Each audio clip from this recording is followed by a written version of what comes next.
नमस्कार दोस्तों, स्वागत है आपका आपके अपने यूट्यूब चैनल मन अप स्टोरीज में। दोस्तों, ये कहानी है, ये इश्क ही तो है।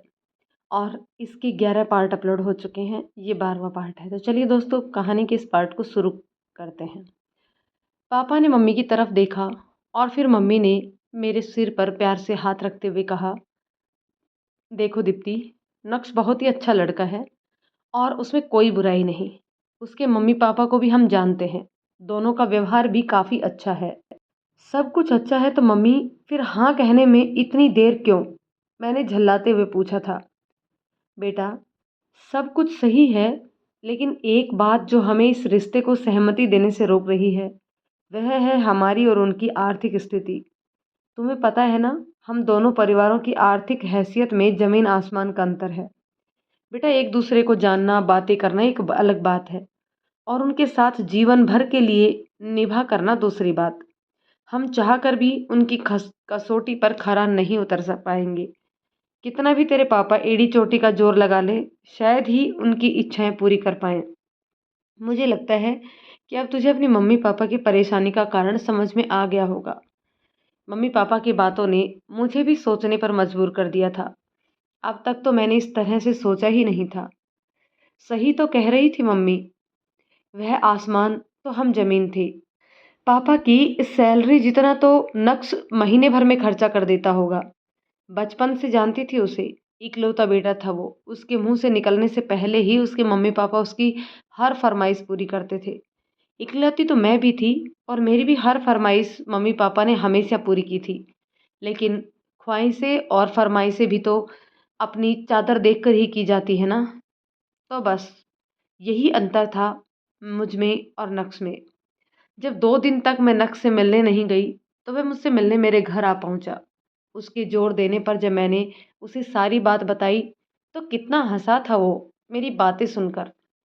दीप्ति, सचमुच एकदम पागल हो तुम। हद करती हो यार। इतने सालों से हम एक दूसरे को जानते हैं, और उसके बाद भी तुम। फिर मेरी आंखों में आंखें डाल वह शरारत से हंसते हुए बोला, चलो, तुम तो हो ही शुरू से थोड़ी सी बुद्धू, लेकिन अंकल आंटी, उन्होंने भी। यकीन नहीं आता, कहते हुए वह बाहर मम्मी पापा के पास आया और थोड़ा नाराज होते हुए बोला, uncle ji, this is not fair. यह तो है ही बुद्धू, और आप भी इस बुद्धू की बातों में आ गए। देखो तो, बैठे बैठे दिमाग में न जाने क्या क्या खिचड़ी पकाती रहती है यह। आप ही बताओ, क्या मैं आपको ऐसा लड़का लगता हूँ, या मेरे घर वालों ने कभी आप सबके साथ कोई गलत व्यवहार किया हो, या कभी उनकी बातों ने आपको किसी तरह की चोट पहुंचाई हो? अंकल जी, मैं अमीर हूं, तो अब इसमें मेरा क्या कसूर? क्या अमीरों को प्यार करने का हक नहीं? प्यार अमीरी गरीबी देखकर होता है क्या? नक्श पापा के पास बैठते हुए बोला। उसकी बात सुन पापा ने मुस्कुराते हुए कहा, नहीं बेटा, ऐसी बात नहीं। लेकिन तुम अभी बच्चे हो, दुनियादारी नहीं समझते। शादी केवल लड़का लड़की की ही नहीं होती, बल्कि यह तो दो परिवारों का मिलन है। और इसमें तुम दोनों की सहमति के साथ साथ दोनों परिवारों की सहमति भी जरूरी है। क्या तुम्हारे मम्मी पापा को तुम्हारे फैसले के बारे में पता है? बेटा, बचपन से तुम इस घर में आ जा रहे हो, इसलिए तुम्हें पता ही होगा कि तुम्हारे और हमारे परिवारों की हैसियत। कहते हुए पापा थोड़े भावुक हो गए। फिर खुद को संभालते हुए बोले, बेटा, मैंने हमेशा दीप्ति की खुशी चाहिए है। मैं कभी उसे दुखी नहीं देख सकता। अभी मेरी ना कहने से शायद तुम दोनों को ही बुरा लगे, लेकिन मुझे लगता है शायद यही सही होगा। नहीं अंकल जी, ये बिल्कुल सही नहीं, ना मेरे लिए और ना ही दीप्ति के लिए। हम दोनों की खुशी आप दोनों की हाँ पर टिकी है। रही मम्मी पापा की बात, तो मैं आपको बता दूं कि मेरे इस फैसले में मम्मी पापा की रजामंदी भी शामिल है। मैंने बताया ना, मेरे मम्मी पापा को मेरी खुशी से बढ़कर कुछ नहीं है। वह तो 1-2 दिन में आपसे दीप्ति का हाथ मांगने आ रहे हैं। अंकल जी, अपने मन से सभी आशंकाओं को निकाल दीजिए। मैं अब विश्वास दिलाता हूँ, दीप्ति को हमेशा खुश रखूंगा। रही हैसियत की बात, तो मैंने सुना है बेटी का बाप जितना अमीर शायद इस दुनिया में कोई और हो। प्लीज़ अंकल जी, हाँ कह दीजिए। नक्श बच्चों की तरह पापा के सामने गिड़गिड़ाते हुए बोला। पापा मम्मी कुछ देर चुप रहे, फिर दोनों ने आंखों ही आंखों में पता नहीं क्या बात की और मेरे चेहरे की ओर देख उन्होंने हाँ में सिर हिला दिया। उनकी हाँ सुनते ही मेरे चेहरे पर खुशी और आंखों में आंसू आ गए। यह देख नक्श हंसते हुए बोला, पुष्पा, आई हेट टीयर्स रे। उसकी बात सुन हम सभी खिलखिलाकर हंस पड़े। चलो उन लोगों को अपनी औकात का तो अंदाजा है, लेकिन तुम हो कि समझने को तैयार ही नहीं। नक्श अब भी तुम्हारे पास समय है बेटा, ये पूरी जिंदगी का सवाल है। नक्श की मम्मी उसे समझाते हुए बोली।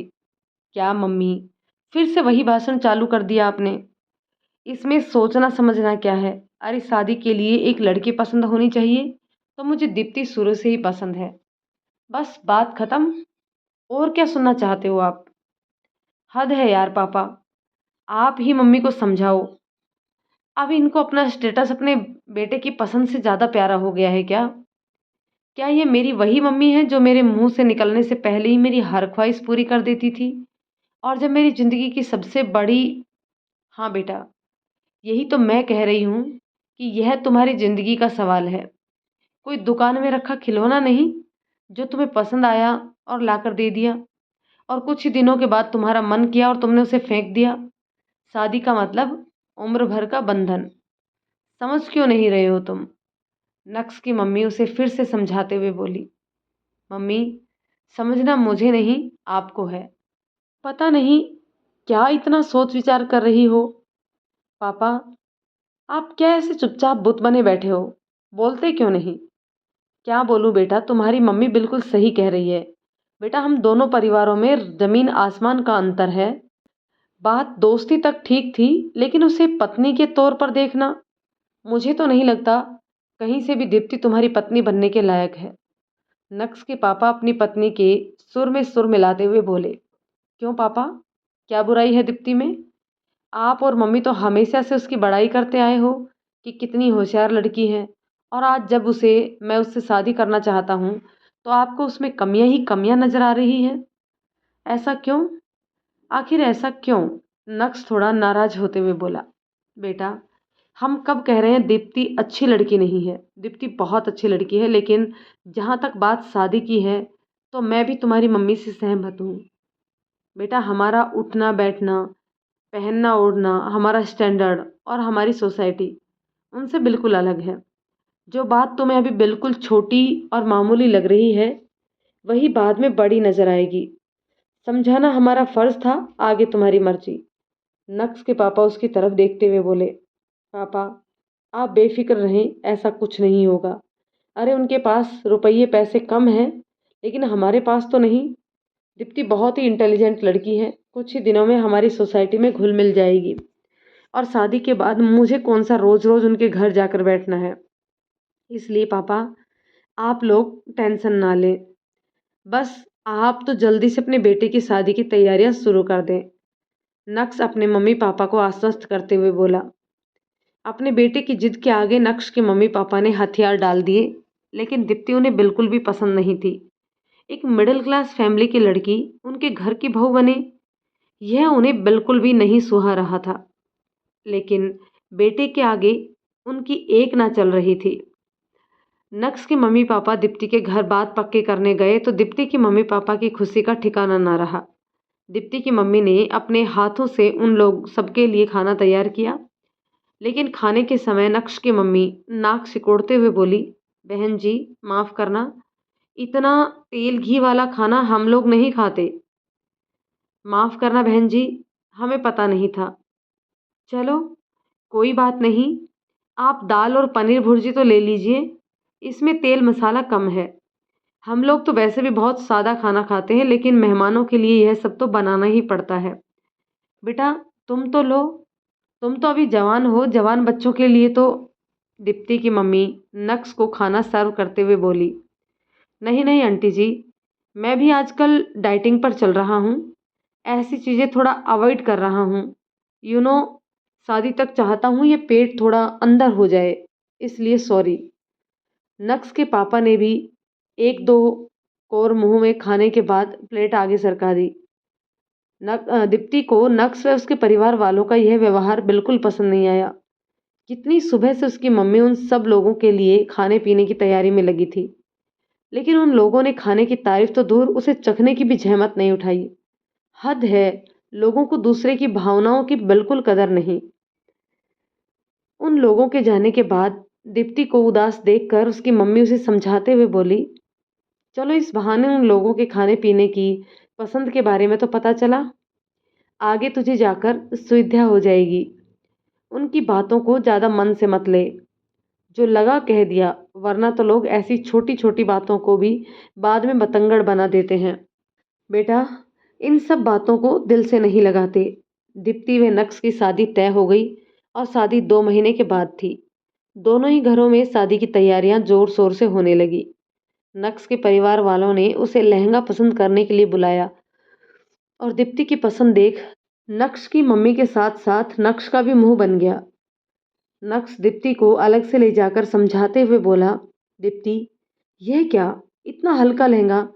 यार, क्यों हमारे मेहमानों के बीच हमारी हंसी उड़वाने के काम कर रही हो? लोग क्या कहेंगे? राजेश मित्तल के बेटे नक्श मित्तल की होने वाली बीवी हो तुम। पता है कितने बड़े बड़े लोग शादी में आने वाले हैं। सबकी नजरें हम पर होंगी, और तुम क्या ये कुछ हजार के लहंगे पर उंगली रखकर बैठ गई? अपनी छोटी सोच से बाहर निकलो प्लीज दीप्ति।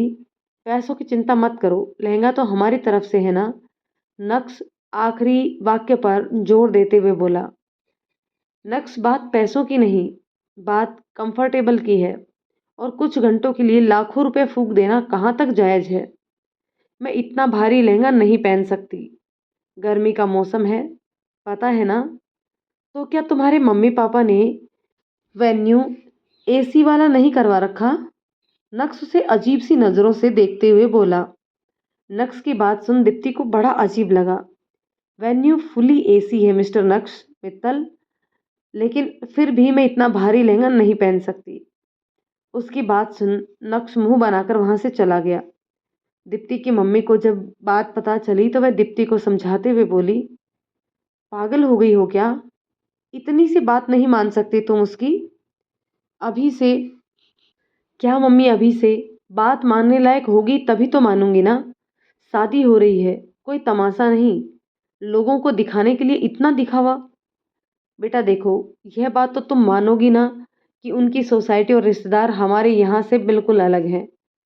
सही तो कह रहा है नक्श, क्यों लोगों को चार बातें बनाने का मौका दिया जाए? अपनी मम्मी की जिद देखकर दीप्ति को ना चाहते हुए भी नक्श की पसंद का लहंगा लेना पड़ा। आंटी, आप कितने समझदार हो, इस खड़ूस को थोड़ा तो समझाते रहा करो। मेरी बेटी को समझाने की क्या जरूरत, यह तो है ही शुरू से समझदार। अच्छा बेटा चलो, अब मार्केट में आए हो तो आप भी हमारी तरफ से अपनी पसंद का सूट ले लो। दीप्ति की मम्मी नक्श से बोली। आंटी, यहाँ से सूट? मैं इस मार्केट से तो अपनी बनियान भी नहीं लेता। नक्श बेशर्मी से हंसते हुए बोला। उसकी बात सुन उसकी मम्मी भी जोर से हंस पड़ी। दीप्ति की मम्मी नक्श की बात सुनकर छेप गई, लेकिन दीप्ति का चेहरा गुस्से से तमतमा उठा। जब तुम इस मार्केट से बनियान भी नहीं लेते तो मुझे यहाँ से लहंगा क्यों दिलवाया? कर दी ना बुद्धू वाली बात। अरे ये लेडीज कपड़ों की मार्केट है, मेरी होने वाली पत्नी साहिबा, तो मैं यहाँ से क्या ले सकता हूँ भला? कोई बात नहीं बेटा, तुमने अगर अपनी पसंद का सूट ले लिया है तो हम ये उसकी पेमेंट कर देंगे। आप हमें बस उसका दाम बता देना। रहने दो बहन जी, इसकी ज़रूरत नहीं है। नक्श की मम्मी रूखी सी आवाज़ में बोली। नहीं बहन जी, जो नेक बनता है वह ज़रूरी है।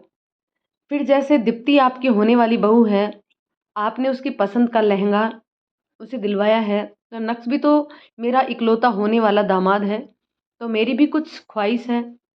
दीप्ति की मम्मी अपनी बात रखते हुए बोली।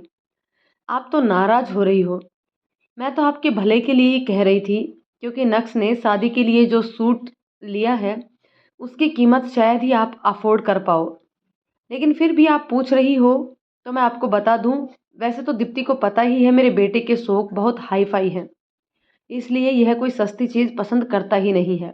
पता नहीं, दीप्ति कहते कहते नक्श की मम्मी चुप हो गई।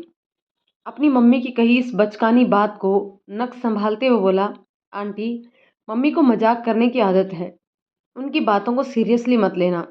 क्यों दीप्ति, तुम तो मम्मी की आदत जानती हो ना। दीप्ति को गुस्सा तो बहुत आया और वह जैसे ही जवाब देने के लिए मुंह खोलने लगी, दीप्ति की मम्मी ने उसका हाथ कसकर दबा दिया। इसलिए दीप्ति को ना चाहते हुए भी चुप रहना पड़ा। हाँ हाँ आंटी जी, सूट की कीमत रहने दीजिए, मम्मी सही कह रही हैं। वैसे भी आप अपने घर का सबसे कीमती हीरा तो मुझे दे ही रही हो, उसके आगे दूसरी चीज़ों की क्या औकात। क्यों दीप्ति, नक्स शरारत से दीप्ति की तरफ देखते हुए बोला। लेकिन इस बार दीप्ति नक्स की बात सुनकर ना कुछ बोली और ना ही मुस्कुराई, बल्कि लहंगे का पैकेट वहीं छोड़ तेजी से वहां से निकल गई। दीप्ति, यह क्या बात हुई भला? तू वहां से ऐसे क्यों चली आई? नक्स और उसकी मम्मी को कितना बुरा लग रहा होगा। दीप्ति की मम्मी उसके पास बैठते हुए बोली। बुरा लगता हो तो लगे, हद होती है मम्मी, उन्हें सामने वाले की भावनाओं की बिल्कुल भी कदर नहीं। मुझे नहीं करनी है शादी। आप ठीक कहती थी, हमारा और उनका कोई मेल नहीं। दीप्ति अपनी आंखों में आए आंसुओं को छिपाते हुए बोली। बेटी का दर्द देख दीप्ति की माँ का दिल भर आया। उसके सिर पर प्यार से हाथ रखते हुए बोली, पगली, ऐसी छोटी छोटी बातों को बुरा माना जाता है क्या? अरे मजाक कर रहे थे वह। तुम तो नक्स के साथ बचपन से हो, फिर भी उसकी आदत नहीं जानती। बच्चा ही तो है अभी। नहीं मम्मी, ना वह बच्चा है और ना ही उसकी मम्मी ना समझ। मुझे कहते तो एक बार मैं सह भी लेती, लेकिन मेरे सामने आपका अपमान। लाख छुपाने के बाद भी दीप्ति के आंसू बाहर आ ही गए। मेरा अपमान? पागल हो गई है क्या? मुझे तो उनकी बातों का बिल्कुल भी बुरा नहीं लगा। शादी में तो ऐसी चुहलबाजियां होती रहती हैं। अरे यहाँ शहर में तो इतनी छोटी सी बात को तुम दिल से लगा रही हो। गांव में तो लोग एक दूसरे को कितना कुछ सुना देते हैं, तब भी लोग बुरा नहीं मानते। दीप्ति की मम्मी उसे समझाते हुए बोली। और अब तुझे उसकी सारी बातें क्यों बुरी लग रही हैं? वह तो शुरू से ही ऐसा है। इन बातों को मन से निकाल दे और अपने नए जीवन की शुरुआत के बारे में सोच। उसकी मम्मी दीप्ति की तरफ देख मुस्कुराते हुए बोली। अच्छा चल, थक गई होगी, मैं तेरे लिए एक अच्छी सी कॉफ़ी बनाकर लेकर आती हूँ, तब तक तू हाथ मुंह धोकर फ्रेश हो जा। दीप्ति की मम्मी ने दीप्ति को तो समझा दिया, लेकिन खुद के मन में उथल पुथल मची हुई थी। उसे भी नक्स व उसकी मम्मी का व्यवहार बिल्कुल अच्छा नहीं लग रहा था। उसे बहुत बुरा लग रहा था, लेकिन बेटी की पसंद के कारण वह ना चाहते हुए भी चुप थी। और वैसे भी अब शादी के दिन ही कितने बचे थे। ऐसे में अगर दीप्ति की जिद के आगे झुक गए तो समाज में थू थू हो जाएगी। हे प्रभु, सब कुछ अच्छा हो, अब तो तेरा ही आसरा है। दीप्ति की मम्मी मन ही मन प्रार्थना करते हुए कॉफ़ी बनाने लगी। उधर दीप्ति परेशान वह भी कम नहीं थी, लेकिन मम्मी के समझाने से उसे लगने लगा कि हाँ, नक्स मजाक ही कर रहा था। वैसे भी शुरू से उसकी आदत थी बिना सोचे समझे बोलने की। बचपन में तो इस बात पर दोनों को कितना जमकर झगड़ा होता था, और फिर कुछ ही देर में दोनों फिर से वही पुराने दोस्त बन जाते। फिर अब क्या हो गया है उसे? अब भी तो वही है। अभी वह इसी कसमकस में थी कि उसकी मम्मी कॉफ़ी लेकर आ गई। कॉफ़ी पी, तेरा सिरदर्द ठीक हो जाएगा। और देख, गुस्सा कम किया कर, शादी होने वाली है तेरी। मम्मी, सब कुछ मैं ही समझूं, वह नहीं? शादी तो उसकी भी होने वाली है ना। फिर अभी से। तभी दीप्ति का फ़ोन बज उठा। देखा तो नक्स का फ़ोन था। दीप्ति ने देखकर भी फ़ोन को इग्नोर कर दिया। बार बार फ़ोन बजने के बावजूद दीप्ति फ़ोन नहीं उठा रही थी।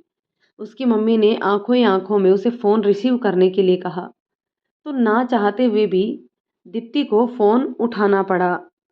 जैसे ही दीप्ति ने फ़ोन रिसीव किया, उधर से नक्स उससे माफ़ी मांगते हुए बोला, सॉरी यार, मुझे पता है तुम्हें मेरी और मम्मी की बात बुरी लग गई। हम तो बस ऐसे ही क्या नक्स, अब तुम बच्चे नहीं हो, शादी होने वाली है हम दोनों की। और आंटी जी, मुझे तो लगता है उन्हें मैं पसंद ही नहीं। शायद तुम्हारी जिद के कारण उन्होंने हाँ कही है। ऐसा है तो नक्स प्लीज़, अभी साफ साफ कह दो। जिंदगी भर रोने से अच्छा है कि एक बार ही, कहते हुए दीप्ति का गला भर आया। दीप्ति प्लीज़, मैंने कहा ना गलती हो गई, वादा करता हूँ आगे से कभी ऐसी कोई बात नहीं कहूँगा जिससे तुम्हारा दिल दुखे। और मम्मी पापा को तुम उतने ही पसंद हो जितने मुझे। बस मम्मी भी मेरी तरह ही है, समझ रही हो ना? चलो उनकी तरफ से भी मैं माफ़ी मांगता हूँ। तुमने मुझे माफ़ तो कर दिया ना? नक्स की काफ़ी मिन्नतें करने के बाद दीप्ति ने मुस्कुराते हुए हाँ कह दी। बेटी के चेहरे की मुस्कुराहट देख दीप्ति की मम्मी का दिल हल्का हो गया। समय पंख लगाकर उड़ चला और दीप्ति की शादी का दिन भी आ पहुंचा। शहर के एक नामी 5 स्टार होटल को शादी के वेन्यू के रूप में चुना गया। दीप्ति के मम्मी पापा के लिए इतने बड़े होटल को अफोर्ड करना मुमकिन तो नहीं था, लेकिन बेटी की खुशी और उसके ससुराल वालों की ऊंची हैसियत को देखते हुए उन्होंने अपनी चादर से बाहर पाँव पसार ही दिए थे। दीप्ति ने तो मना भी किया था, लेकिन उसके मम्मी पापा ने हंसते हुए कहा, अरे तू क्यों चिंता करती है? तेरी खुशी से बढ़कर कुछ है क्या हमारे लिए? और फिर हमारी कौन सी 2-3 औलादें हैं? जो है सब तेरा ही तो है। आखिर तेरी ससुराल वालों को भी तो पता चले कि हम लोग भी उनसे कम नहीं। मेरी बेटी की खुशी से बढ़कर मेरे लिए कुछ भी नहीं। हम कोई कमी नहीं रखना चाहते। मैं नहीं चाहता कि मेरी बेटी को बाद में 4 बातें सुनने को मिले। मेहरून कलर के लहंगे में सजी सवरी दीप्ति किसी अप्सरा से कम नहीं लग रही थी। दूर से आती हुई बैंड बाजे की धुन सुन दीप्ति के दिल के तार झंझना उठे। बारात के नज़दीक पहुंचते ही उसकी मम्मी पापा के साथ दूसरे लोग भी बारात के स्वागत की तैयारियों में तत्परता से जुट गए। दीप्ति के मन में इस समय जहाँ नक्श से मिलने की खुशी थी, वहीं अपनी मम्मी पापा से बिछो का गम भी था। उसकी सहेलियों को छोड़ बाकी सभी लोग द्वाराचार के लिए बाहर पहुंच चुके थे। कुछ देर बाद बैंडबाजी की आवाज़ बंद हो गई, लेकिन यह क्या? जिसे दीप्ति बारातियों का शोरगुल समझ रही थी, यह तो अब कहासुनी के शोर में बदल चुका था। बाहर से आती ऊंची आवाज़ों को सुन दीप्ति का मन अनहोनी आशंकाओं से घिर गया। उसकी एक सहेली ने आकर उसके कान में कुछ कहा, जिसे सुनकर दीप्ति तुरंत उठकर बाहर की तरफ भागी। वहाँ का नज़ारा देख उसके होश उड़ गए। उसके सास ससुर ऊंची आवाज में उसके मम्मी पापा को लगातार अपशब्द कह रहे थे और नक्श वहाँ बुत की तरह खड़ा हुआ सब कुछ चुपचाप सुन रहा था। तभी उसके पापा हाथ जोड़कर उसके ससुर से बोले, भाई साहब आप शांत हो जाइए। आपने जितने बारातियों के लिए कहा था मैंने उतनों की मिलने की इंतजाम कर दिया था। मुझे नहीं पता था कि बारात इतनी ज़्यादा हो जाएगी। आप कुछ देर रुकिए तो सही, मैं अभी। आपने हमें क्या भिखारी समझा है जो यहाँ हम दरवाजे पर आपकी भीख का इंतजार करते रहेंगे? बारात कितनी ज़्यादा हो गई? अरे 50-60 लोग ही तो ऊपर नीचे चलते ही हैं। इतना इंतजाम तो आपको करके चलना चाहिए था। मुझे नहीं पता था आप लोग इतने टटपूंजिया हो। इतनी गर्मी में बारात के रास्ते में कहीं आपने जलपान का इंतजाम नहीं करवा रखा था? नाम 5 स्टार होटल का, लेकिन इसकी डेकोरेशन। इतना पैसा बचाकर कहाँ ले जाएंगे आप? एक ही तो बेटी है आपकी, और उसके बाद भी इतनी चिंदी चोरी। अभी तो शुरुआत है, पता नहीं आगे और कितनी शर्मिंदगी झेलनी पड़ेगी आपके कारण मुझे अपने मेहमानों के सामने। नक्श के पापा गुस्से से चिल्लाते हुए बोले, मैंने कहा ना भाई साहब आप शांत हो जाइए। बस देखो वो आने ही वाले हैं। दीप्ति के पापा लगभग गिड़गिड़ाते हुए बोले। यह सब देख दीप्ति के सब्र का बांध टूट गया। उसने आगे बढ़कर अपने पापा के दोनों हाथों को पकड़ लिया। दोस्तों कहानी के इस पार्ट को यहीं रोकते हैं। देखते हैं नेक्स्ट पार्ट में कि क्या नक्श और दीप्ति की शादी हो पाती है कि नहीं। तो चलिए दोस्तों, ये कहानी आपको कैसे लगी कमेंट करके ज़रूर बताइएगा। यदि कहानी पसंद आती है तो लाइक शेयर कर दीजिए। चैनल पर नए हैं तो प्लीज़ चैनल को सब्सक्राइब जरूर कर दीजिए। दोस्तों मिलते हैं नेक्स्ट पार्ट में, तब तक के लिए शुक्रिया।